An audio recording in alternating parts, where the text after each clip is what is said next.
directly, and that's a violation. So basically, you are saying that unless you do a direct clinical evaluation, then all of the field of forensic psychiatry and all of managed care is doing an unethical violation because we are not seeing the presence. We deny patients medications all the time without seeing them. We deny patients treatments, unfortunately, without seeing them. And I'm on the receiving end of that. So the answer to your question, again, unless you are saying to me that all of this is unethical, which is what you are saying.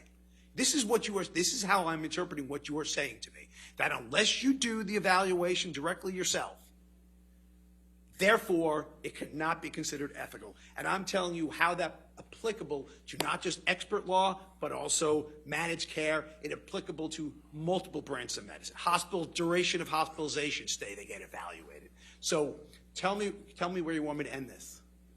Well, Sir. why don't we talk about what you just testified to? Because I didn't ask you anything about that. I asked you whether, under this rubric, under this principle of medical ethics, have you acted unethically? Yes or no? No. As an expert witness, I have not acted unethically. And if you want the jury to believe that expert witnesses are unethical, then I guess that's for them to decide. Yes that's or no, for them sir. to You decide. said no. Let's go to the next question. Okay. Right? Psychiatric diagnosis occurs in the context of an evaluation based on thorough history-taking examination and, where applicable, collated or collateral information. You'll agree with that? I believe I said that earlier, yes. Yeah. And it's a departure from the methods of the profession to render an opinion without an examination and without conducting an evaluation in accordance with the standards of psychiatric practice, correct? Well, again, by the way, for the record, intimate partner violence is not a psychiatric diagnosis. I'll start with that. Substance usage by themselves is not a psychiatric diagnosis. If you want to cut to the chase, psychiatry is not a diagnosis of that. Narcissistic personality traits is not a diagnosis. Ergo, I am basically commenting on the things that were brought to me, which are not diagnosis. But an evaluation, if I was going to treat a patient or anyone here, those are the steps I would take.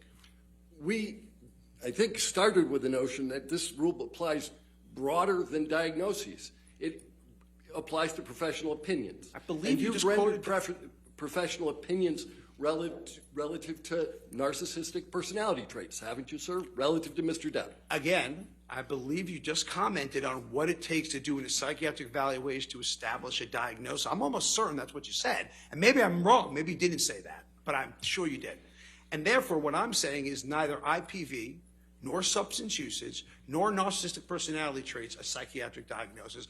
And then under the rubric of expert witness testimony, you are saying I acted unethically under the rubric of expert witness testimony. So if you, sir, would like to proceed that expert witnesses are unethical, based on that, I am not going to sit here and disagree with you and waste everyone's time. I think it's fairly obvious. So thank you. Go ahead.